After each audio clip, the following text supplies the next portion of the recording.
할렐루야. 네. 오늘 저는 반석이신 예수 그리스도라는 제목으로 하나님 말씀을 증거하겠습니다. 여러분, 한여름에 뜨거운 더위를 한번 경험해 보신 적이 있으십니까? 그냥 단순한 어떤 더위가 아니라 정말 숨을 쉬기도 힘들 정도의 그런 살인적인 무더위 말입니다. 더위 때문에 탈수 현상이 일어나고 또 열화상을 입어서 그런 병원에 가보신 그런 경험도 해보신 분이 있으실지 모르겠습니다. 지금 현재 2월 달인데 제가 더위 얘기를 해서 제가 필리핀에 가더니 더위를 먹고 왔나 그렇게 생각하실 것 같습니다. 그렇지만 우리나라도 7, 8월이 되면 요즘 영상 40도 안팎을 내돈다라고 합니다. 그래서 대구에서는 새로운 신조어도 생겨났는데 대구와 아프리카를 서로 합쳐서 데프리카라고 그렇게 부른다고 합니다. 그만큼 우리나라도 지금 많이 덥다라는 거죠. 제가 운동을 하던 시절에 여러분 제가 학창 시절에 축구 선수였습니다. 네, 10년간 축구를 했는데 네, 별로 안 궁금한데 제가 이런 얘기 하죠. 네. 저는 초등학교 4학년 때부터 요즘과 같이 취미로 하는 클럽 스포츠, 학원 그런 유의 운동 선수가 아니라 정말 두드려 맞아가면서, 그리고 어떻게 그렇게 창의적이고 독창적인 그런 요구를 하실 수 있는지 저는 그런 요구를 늘 들으면서 그렇게 운동을 하는 초등학교 4학년 때 삶의 전부를 건 그런 운동선수였습니다. 초등학교 4학년, 제가 지금 초등부를 맡고 있지 않습니까? 우리 애들 4학년 보면 너무나 순수하고 귀여워요. 그런데 저는 그때 어른들에게서 야, 너 쟤한테 지면 죽어. 너 삶의 전부를 다 걸어야 돼. 이런 얘기를 들으면서 저는 운동을 했습니다. 그렇게 운동을 할 때 제가 4학년 때 아직도 기억에 남는 그런 제 장면이 있는데요. 제가 이 감독님한테 이렇게 뺨을 탁 맞고, 운동하면 맨날 이렇게 맞았거든요. 뺨을 맞으면 여기 볼에 손가락 자국이 이렇게 있었어요. 그럼 손가락 자국이 이게 안 지워지는 거예요. 집에 가면 부모님한테 이걸 들킬까봐 제가 엄마 왔어요 이렇게 들어갔던 기억이 아직도 생생하게 납니다. 운동은 다 기초 체력이 너무나 중요하잖아요. 그래서 특히 체력 운동을 정말 많이 합니다. 체력 운동은 유산소 운동이잖아요. 유산소 운동은 좋게 얘기하면 유산소 운동이고 나쁘게 얘기하면 그냥 죽도록 뛰는 거예요. 오늘 정말 죽을 때까지 한번 뛰어봐라. 이렇게 운동을 하는 겁니다. 한날은 제가 고등학교 여름날이었던 것 같습니다. 그날도 어김없이 체력 운동을 하는데 도로에서 너무 이 날씨가 더우니까 이 아스팔트 지열 때문에 이렇게 아지랑이가 막 올라오는 거예요. 그런 더운 날에 그날도 어김없이 체력을 운동을 하는데 조금 느낌이 달랐어요. 제가 초등학교 때부터 고등학생 때까지 정말 체력 운동을 많이 했는데 제가 또 남들보다 좀 잘 뛰었거든요. 정말 끈기를 가지고 막 열심히 뛰었는데 그날은 조금 느낌이 달랐습니다. 몇 바퀴 이렇게 운동을 하는데 갑자기 저에게서 정말 그런 생각이 드는 거예요. 아, 내가 오늘 진짜 죽을 수도 있겠다. 그런 생각이 정말 심각하게 들었습니다. 너무 힘들어가지고 근데 감독님 오늘 저 안 되겠는데요. 이런 거 없거든요. 그러면 바로 그냥 한 차례 또 맞고 그냥 또 달리는 거예요. 그래서 완전히 어떻게 할 수 없는 그런 상황 가운데 있는데 아직도 달려야 할 코스가 절반 넘게 남았는데 정말 제가 제 마음속에 오늘 잘하면 내가 진짜 죽을 수도 있겠다. 그런 생각이 정말 들었습니다. 잠깐 호흡할 수 있는 시간을 주는데 이렇게 다리가 떨리고 막 허리는 숙이고 이게 제어가 안 되는 거예요. 방금 마신 물과 침이 그냥 입에서 줄줄 흘러내리는 거예요. 머리도 막 어지럽고. 그날 정말 그런 생각이 들었어요. 내가 이 더위 가운데 오늘 이 운동을 마칠 수 있을까? 극한의 고통이었습니다. 여러분, 살이 잘 안 빠지시죠? 밥맛이 좋게 운동을 해서 그렇습니다. 네. 정말 죽도록 뛰면 살이 찔 수가 없습니다. 제가 살아온 수많은 날들 중에 아직도 기억에 남는 그 한여름날의 체력 운동입니다. 요즘은 시대가 다 좋아져서 더워도 안 더울 수 있고 또 추워도 안 추울 수 있잖아요. 그리고 추위 자체를 즐길 수도 있습니다. 그런데 오늘날에도 어느 전 세계의 누군가는 더위 때문에 이제 생사의 기로에 놓인 그런 사람들도 있습니다. 제가 왜 이런 더위 이야기를 했을까요? 이스라엘의 민족은 광야의 민족입니다. 그들을 설명할 때 이 광야를 빼놓고서는 설명할 수가 없습니다. 이스라엘의 남단에는 네게브라는 사막이 펼쳐져 있습니다. 이 사막이 성경에 아주 자주 등장을 합니다. 제가 두 가지 예만 들어드리면 창세기 16장에서 하갈이 아브라함을 통해서 이스마엘을 임신하죠. 그러자 사레가 이제 박해를 합니다. 하갈이 도망을 가요. 그 도망을 간 장소가 바로 이 사막입니다. 네게브 사막인데 그가 이제 나 죽겠다라고 했을 때 하나님의 음성을 듣고 하나님이 샘을 보여주시죠. 그리고 그곳의 이름을 브엘라 헤로이라고 지명을 합니다. 그것이 바로 이 사막에 있습니다. 또한 열왕기상 19장에서 엘리야가 갈멜산 전투 후에 그가 이세벨이 내가 오늘 너를 반드시 죽이겠다 그 얘기를 듣고 아주 큰 낙심이 찾아와서 광야로 들어갑니다. 그 들어간 광야의 이름이 브엘세바라고 하는 곳인데 이 광야 또한 이스라엘의 남단인 네게브 사막 가운데 있습니다. 여러분, 광야는 말 그대로 죽음의 장소입니다. 영어로 광야를 데절티드 랜드라고 하는데요. 이 말의 뜻은 버려진 땅이라는 뜻입니다. 버려진 땅과 죽음의 땅. 그런데 하나님께서 선택하신 이 가나안이라는 곳의 지형은요, 이 광야가 함께하는 곳이었습니다. 광야와 아주 밀접한 그런 연관이 있는 곳이고, 그리고 반드시 이 광야를 거쳐야지 들어갈 수 있는 그런 곳에 이 이스라엘이 위치해 있다라는 것이죠. 왜 그럴까요? 하나님께서 왜 이 땅을 선택하셨을까요?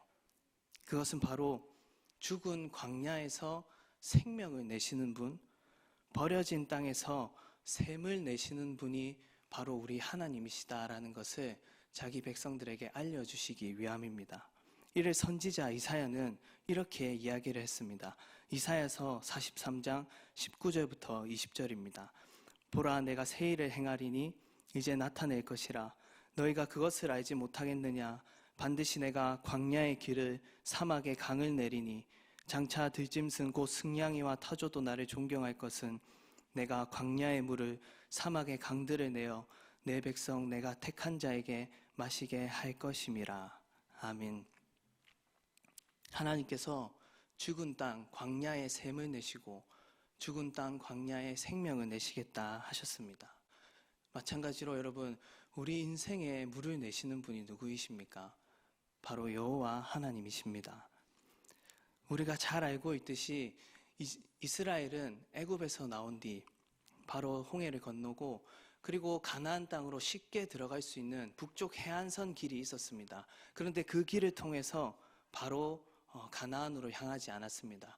성경에서 왜 그렇게 하나님이 하셨냐라고 하면 그 길에는 북쪽 해안선 쪽에는 블레셋이라는 민족이 거하고 있었기 때문입니다. 그래서 이들과 만약에 이스라엘이 전쟁을 할 경우에 이스라엘의 마음을 돌이켜서 다시 애굽으로 돌아갈 것을 하나님이 말씀하셨기 때문에 그렇게 성경은 이야기하고 있습니다.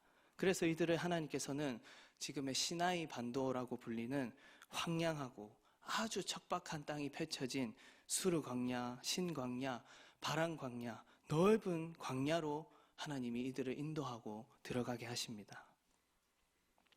이는 우리에게도 마찬가지입니다. 우리가 많이 들어왔듯이 우리가 예수님을 믿고 나서 내 인생에 이제 예수님 믿고 구원받았으니까 내 인생은 쫙 이제 황금길이겠구나. 내 인생이 다 평탄한 길만, 형통한 길만 나에게 찾아오겠구나. 전혀 그렇지 않죠.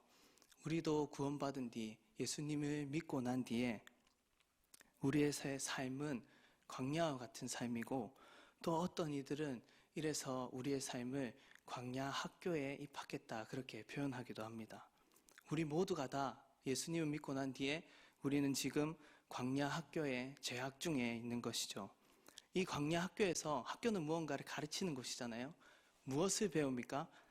바로 여호와 하나님을 배우는 것입니다.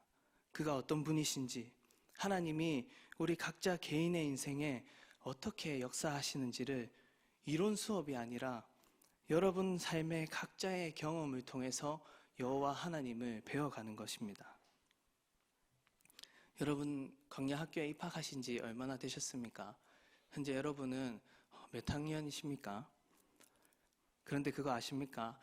우리가 광야 학교를 보낼 때 각 과마다 테스트가 있어요. 시험이 있는데 이 시험, 하나님이 자기 백성을 연단하시는 시험이 있는데 그 시험을 통과하지 못하면 다음 그레이드로 진학이 안 된다는 겁니다. 거기에 계속 머물고 있어야 한다는 거죠. 이스라엘의 1세대는 이 시험을 계속 패스하지 못해서 그냥 거기서 다 죽었습니다. 어떻게 보면 정말 무섭고 두려운 이야기이기도 합니다. 우리의 삶에도 하나님이 광야 학교를 통해서 우리를 자기 백성으로 삼으시고자 연단해 가시는데 우리가 그 시험을 통과하지 못하고 계속 실패하고 불순종한다면요, 우리는 거기에 계속 머물고 있고 거기서 그냥 계속 빙빙 돌고 있다라는 겁니다. 예수님 믿은 지 10년이 돼도 20년이 돼도 30년이 지나도 내가 여전히 하나님의 시험 앞에 불순종하고 있다면 우리는 어떠한 변화도 없고 우리 삶에 영적인 변화도 없고 어떤 하나님의 역사도 경험할 수 없는 것이죠. 바라기는 우리 모든 성도님들과 또 여기 계신 모든 분들이 하나님께서 여러분을 훈련하시는 각가의 시험을 잘 통과하시기를 바랍니다. 하나님께서 이 광야 학교를 통해서 이스라엘에게 무엇을 가르치셨을까요? 여호와 하나님을 가르치셨습니다. 우리가 한번 성경을 보겠습니다. 제가 말씀드리겠습니다. 출애굽기 14장에 홍해를 가르는 사건을 통해서 나는 너희의 구원의 하나님이십니다. 이 말씀 아닙니다. 네. 출애굽기 14장 홍해를 가르는 사건을 통해서는 하나님은 나는 너희의 구원의 하나님이시다라는 것을 가르치셨습니다. 출애굽기 15장에서 마라라는 지역의 쓴물을 단물로 변화시키며 하나님 말씀하시죠. 나는 너희를 치료하는 여호와이니라. 출애굽기 16장에서 신광야에서 하늘에 만나를 내리시며 나는 너희를 먹이시는 하나님이시다. 그리고 출애굽기 17장 르비딤에 이르렀을 때 반석 가운데 물을 내시며 나는 너희의 생수 되시는 하나님이시다. 그리고 아말렉과의 전투에서 전쟁 가운데 승리하게 하시는 하나님. 그리고 드디어 출애굽기 19장에 이르렀을 때 시내 광야에서 이스라엘과 언약을 맺으시고 출애굽기 20장에서는 십계명과 율법을 주시며 나는 너희의 하나님이며 너희는 내 백성이라. 너희는 내 말을 듣고 순종해라. 여러분, 이 모든 것을 지금도 우리 삶 가운데 다 경험하고 있습니다. 내가 하나님 모를 때, 내가 여전히 죄 가운데 있을 때 홍해를 가르시고 우리를 구원하시는 이가 여호와 하나님이십니다. 우리가 고통당하고 질병으로 인해 두려워할 때 우리를 치료하신 이가 바로 여호와 하나님이십니다. 우리의 삶의 여정 가운데 우리를 먹이시고 입히시는 이가 바로 여호와 하나님이십니다. 우리의 삶이 바닥이 나서 우리가 목이 말라 샘을 찾을 때 우리에게 생수가 되시는 이가 바로 여호와 하나님이십니다. 우리를 사탄과의 영적인 전투 가운데 승리하게 하시는 이가 바로 여호와 하나님이십니다. 마지막으로 나는 너의 하나님이라 너는 내 것이라 내가 너를 지명하여 불렀나니 너는 내 것이라 내가 너를 선택하였다. 내가 너의 주인이고 내가 너를 지키는 이며 내가 너의 목자이며 나는 너의 아버지 되시는 여호와 하나님이시다. 우리 삶의 각자의 경험을 통해서 우리는 자신의 하나님을 그렇게 배워가는 것입니다. 이 광야 학교를 통해서입니다. 오늘 본문에서 등장하는 이 반석이 갈라진 사건은 민수기 20장에서도 기록이 되어 있습니다. 그런데 두 사건은 동일한 사건이 아닙니다. 민수기 20장의 사건을 제가 잠시 설명드리면 백성이 하나님께 원망을 합니다. 그때 하나님께서 모세에게 똑같이 반석에게 명하여 물을 내게 하라 그렇게 말씀하세요. 그런데 모세가 정말 너무 화가 났는지 지팡이를 가지고 반석을 이렇게 2번 때립니다. 그 일로 인해서 모세가 또 아론이 이 가나안 땅으로 들어가지 못하게 되죠. 많은 이들을 그 민수기 20장의 사건과 또 오늘 본문의 사건을 동일한 사건으로 이렇게 혼동을 하시는데 민수기 모세가 반석을 2번 친 이 사건은 이스라엘 백성이 출애굽을 한 뒤 40년이 지난 첫째 달에 일어난 일입니다. 말하자면 광야 생활의 끝에 마지막에 정말 모세와 이스라엘 백성이 모압 평지를 눈앞에 두고 그때 당시에 일어난 일이다라는 것이죠. 그런데 오늘 우리가 읽은 이 본문은요, 출애굽 한 지 불과 채 2달이 안 되었을 때 일어난 일입니다. 이 2가지의 사건, 반석에서 물이 난 이 2 사건이 광야 생활의 처음과 그리고 마지막에 일어났다라는 것은 처음부터 끝까지 마지막까지 아주 일관되게 불평하고 원망하는 그런 이스라엘 백성에게, 하나님 믿지 않고 끝까지 하나님께 반역하는 이 이스라엘 백성에게 하나님은 신실하셔서 여전히 반석 가운데 물을 내시는 하나님이시다라는 것을 우리에게 알려주고 있습니다. 이스라엘은 홍해 사건을 경험했고 쓴물이 단물로 변하는 사건을 경험했고 하늘에서 만나가 내리는 것을 보았습니다. 여러 가지 놀라운 기적들을 다 경험했습니다. 그런데 안타깝게도 그들의 삶의 고비가 찾아올 때마다 늘 하는 원망이 있었습니다.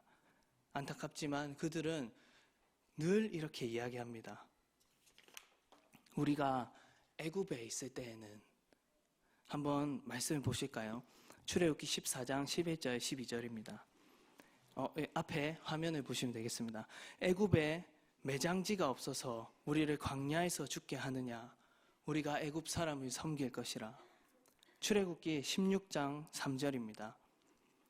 우리가 애굽 땅에서 고기가마 곁에 앉아 있을 때 여호와의 손에 죽었더라면 우리가 광야에서 줄여 죽는다. 그리고 오늘 본문 출애굽기 17장 3절입니다. 우리를 애굽에서 인도해 내어서 우리와 우리 자녀 가축이 목말라 죽게 하느냐. 여러분, 이스라엘이 계속해서 반복해서 고비 때마다 하나님께 원망하는 말은 바로 애굽에서라는 말입니다. 여러분, 이게 무슨 말일까요? 단순히 애굽에서 삶이 나았다, 그 삶이 그립다라는 것이 아니라 애굽은 그들을 종으로 삼았던 민족입니다. 그들을 섬기는 게 더 낫다라고 그렇게 이야기하죠. 이스라엘이 지금 애굽에서라고 이야기할 때 그 말은 바로 이와 같습니다. 내가 예수님 모를 때 그때가 더 좋았지. 내 마음대로 살고 내 마음대로 죄짓고 내 마음대로 내가 내 인생의 주인이 되어서 살 때 그때가 좋았지. 왜 내가 예수 믿고 이런 광야 생활 가운데 이런 고통과 어려움 가운데 있나? 왜 나를 이렇게 아프고 힘들게 하나? 이스라엘의 원망은요, 오늘날 우리 안에서도 여전히 발견되는 제 가운데로 다시 돌아가고자 하는 그런 외침입니다. 단순한 원망과 불평이 아니라 내 인생의 주인은 하나님이 아니고 바로 나다. 내가 내 인생의 주체가 된다. 나는 하나님 뜻대로 살지 않고 하나님이 내 뜻에 맞추어 주시기를 원한다. 그렇게 말하는 첫 인류 아담의 죄와도 동일한 그런 모습인 거죠. 오늘 본문 2절과 3절은 어찌하여라는 단어를 사용하여서 이스라엘 백성과 모세가 아주 극렬하게 서로 맞서고 있는 장면을 보여주고 있습니다. 오늘 2절 말씀 보니까 너희가 어찌하여 나와 다투냐, 너희가 어찌하여 여호와를 시험하느냐, 모세가 이렇게 얘기하자 백성들이 3절에서 뭐라고 얘기합니까? 똑같이 얘기해요. 당신이 어찌하여 우리를 애굽에서 인도해 내어서 죽게 하느냐. 불과 얼마 전에 물이 변하고 샘이 변하고 만나가 내리는 그런 기적을 본 이스라엘이 다시 찾아온 어떤 기갈 앞에 이전에 경험한 하나님에 대해서는 그냥 다 잊어버리는 겁니다. 하나님께서 광야 생활이 마칠 때쯤에 이스라엘을 이렇게 평가하십니다. 민수기 14장 22절입니다. 내 영광과 애국과 광야에서 행한 내 이적을 보고서도 이같이 10번이나 나를 시험하고 내 목소리를 청정하지 아니한 그 사람들은 광야 40년 동안 하나님을 10번 시험했다, 그렇게 얘기합니다. 오늘 본문 2절과 7절에서도 여호와를 시험하느냐라는 말이 나오죠. 여기서 시험이라는 말이 히브리어로 나시라는 말인데, 하나님이 그 백성을 다루시고 그 백성을 인도하시며 그들을 자기 백성으로, 거룩한 백성으로 삼으시고자 그들을 연단하시고 시험하시는데, 오히려 이게 반대가 되어서 이제 그 백성이 하나님을 시험하고 있는 겁니다.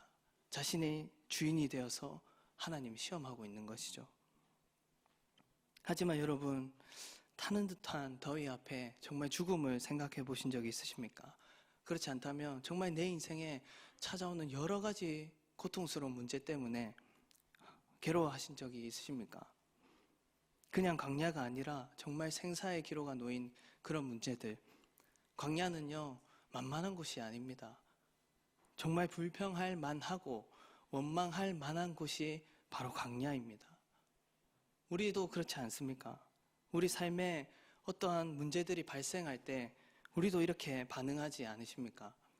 이 광야의 여러 가지 문제들은 우리 삶에 예고 없이 찾아옵니다. 그리고 한 번 찾아오면 되는데 또 반복해서 계속 찾아와요. 이 문제를 해결했더니 또 다른 문제가 찾아오고, 어느 것 하나 쉬운 게 없습니다. 10대 때는 10대에 맞는 고민과 문제가 있고, 20대 때는 20대 때에 맞는 고민과 문제, 30대, 40대, 우리에게 늘 이러한 문제들은 찾아옵니다. 근데 여러분 그거 아십니까? 이스라엘이 하나님이 경험한 모든 순간은 바로 그러한 문제들이 찾아온 그때입니다. 우리는 연약하여서 때로 그 다른 듯한 문제 앞에서 하나님 원망하기도 하고 애굽에서의 생활을 그리워하기도 합니다. 그리고 하나님을 시험하기도 합니다. 백성들이 이 고비 때마다 모세처럼 하나님께 부르짖었다면 얼마나 좋았을까요? 오늘 본문 4절 말씀을 보니까 모세는 여호와께 부르짖습니다. 그런데 백성들은 부르짖어야 할 때 원망합니다. 여러분, 우리도 삶의 여러 가지 어려운 문제들이 찾아올 때 원망하지 말고 부르짖읍시다. 하나님께서 우리에게 반드시 응답하실 것입니다. 광야 가운데 반드시 생명을 내실 것입니다. 백성들의 이러한 반역에도 불구하고 하나님은 끝까지 신실하십니다. 하나님이 모세에게 응답하시죠. 5절, 나일강을 치던 내 지팡이를 손에 잡고 호렙산 반석 위에서 치라고 하십니다. 여기서 저는 생각을 해봤습니다. 왜 하나님이 모세의 지팡이를 이야기하셨을까? 바로 이 사건이 우리가 잘 알듯이 우리의 반석이 되신 예수 그리스도를 상징하고 있기 때문이라 생각합니다. 홍해를 가르고 구원했던 그 나일강의 지팡이, 하나님의 구원을 상징하는 그런 지팡이입니다. 반석을 가르고 생명을 내시는 예수 그리스도의 구원을 오늘 본문이 이야기합니다. 바울이 이 광야의 사건을 해석했습니다. 고린도전서 10장 4절, 다 같은 신령한 음료를 마셨으니 이는 그들을 따르는 신령한 반석으로부터 마셨음에 그 반석은 곧 그리스도시라. 하나님께서는 당신을 거역한 불명예의 장소가 되어버린 마사와 무리바에서 반석을 여시고 물을 내셨습니다. 마찬가지로 여전히 죄인인 우리들을 위해서 우리의 반석이 되신 예수 그리스도를 하나님은 우리에게 내어주셨습니다. 제가 이번 설 연휴 때 필리핀 해외 봉사를 다녀왔습니다. 예전에 제가 필리핀에 단기 선교를 한 2번 정도 다녀왔던 걸로 기억을 하는데 너무 오래돼서 하나도 기억이 안 나더라고요. 단기 선교는 저에게도 조금 특별한 곳입니다. 제가 목회자로 헌신을 한 장소, 하나님 말씀을 주신 장소도 바로 이 단기 선교지였습니다. 그런데 이번 선교를 준비하면서 솔직히 말해서 제 마음이 많이 분주했습니다. 여러 가지 일들도 있고 기도도 많이 하지 못하고 조금 분주한 마음으로 그렇게 시간을 보내었는데 어느 순간 벌써 출국할 시간이 다가왔더라고요. 하지만 제가 다시 마음을 다잡고 하나님께서 이번 선교를 통해서 정말 오랜만에 가는 선교였는데 이번 선교를 통해서 나에게 어떤 말씀을 주실까 제가 기도하기 시작했습니다. 우리가 하나님의 사역을 할 때 모든 일에 어떤 의미 부여를 하는 것은 그렇게 바람직하지 않을 수 있습니다. 하지만 그것보다 더 나쁜 것은 우리가 하나님의 사역을 하는데 아무런 기대도 하지 않는다라는 거죠. 그냥 이번에 선교 가니까 사고 없이 무사히 마치고 돌아오면 되지. 그런 안이한 생각이 제 마음에 들 때 그런 생각을 버리고 제가 하나님의 마음을 구하기 시작했습니다.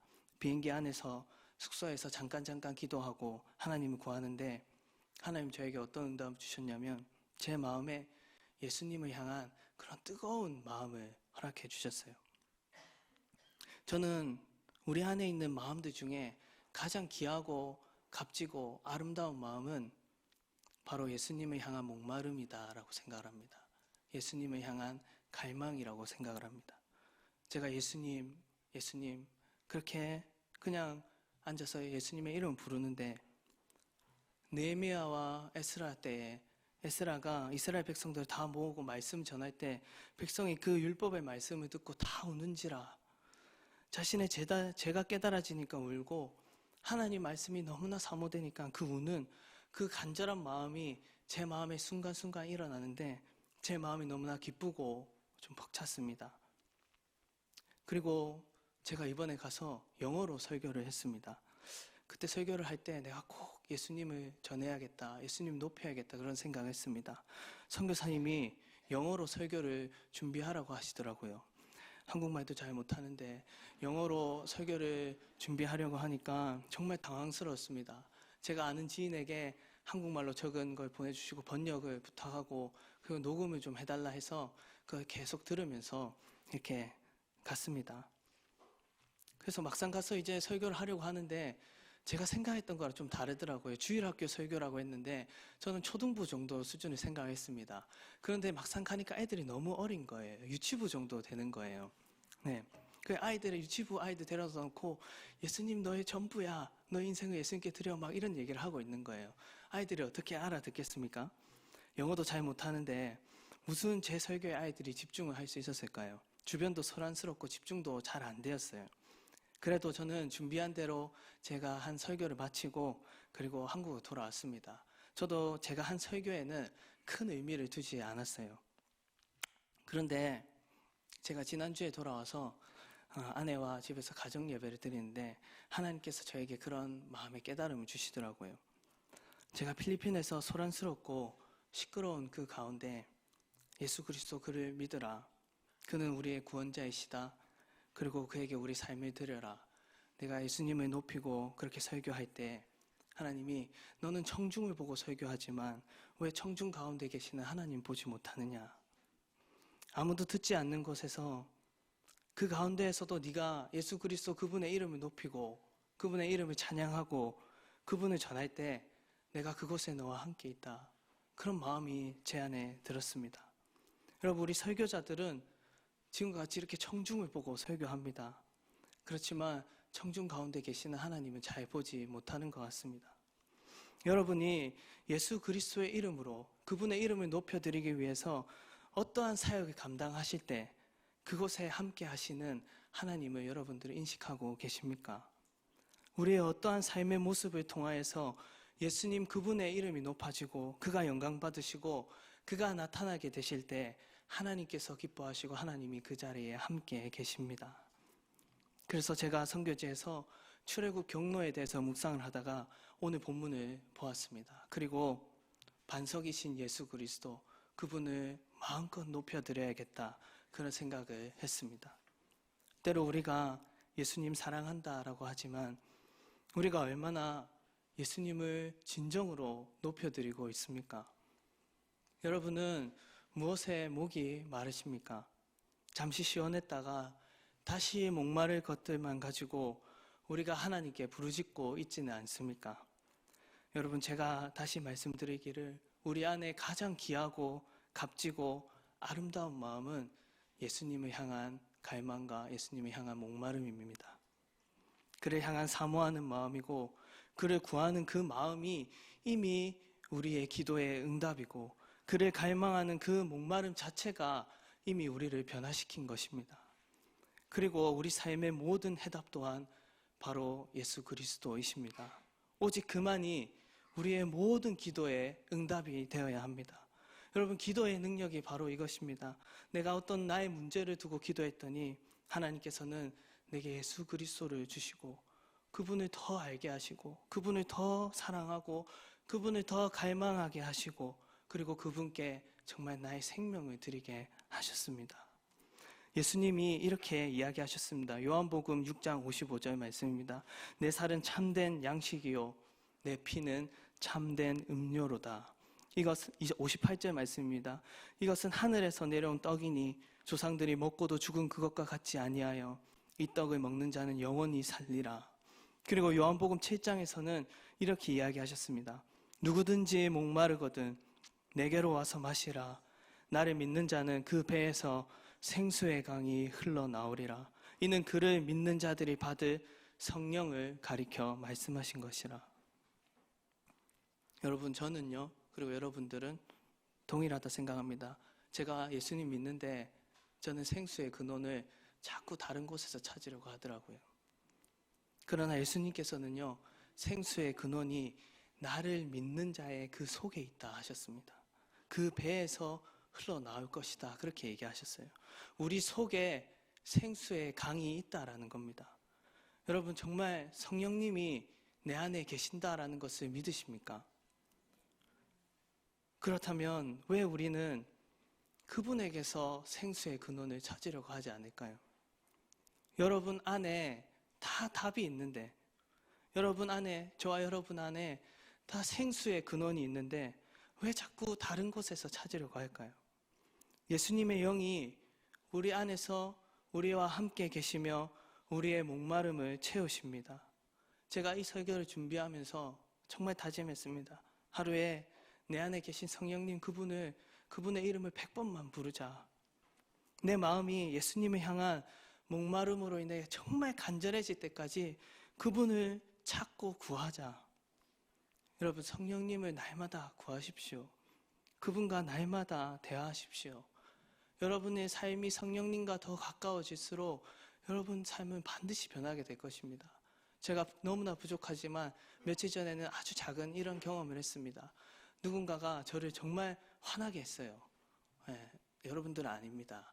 네, 정말 화가 나서 이게 감당이 안 되는 거예요. 제 속에서 막 저주와 분노의 말들이 쏟아져 막 나오는 거예요. 내가 진짜 전화를 해서 이 분노 쏟아내야겠다. 저주를 해야겠다. 그런 생각하는데, 그런 생각 계속 하고 있는데 갑자기 한켠에서 네 안에 성령님 계시잖아 라는 생각이 드는 거예요. 네 안에 성령님 계시는데, 네 안에 예수님의 영이 계시는데 네가 어떻게 네 입으로 그런 악독한 말, 저주스러운 말을 할 수 있냐?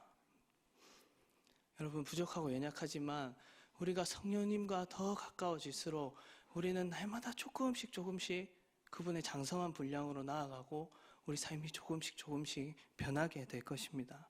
여러분의 삶이 성령님과 더 가까워질수록 정말 여러분은 바울처럼 변화되어져 갈 것입니다. 바울이 이렇게 얘기합니다. 빌립보서 1장 20절부터 21절. 내가 살든지 죽든지 내 몸에서 그리스도가 존귀하게 되게 하려 하나니 이는 내게 사는 것이 그리스도니 죽는 것도 유익함이라.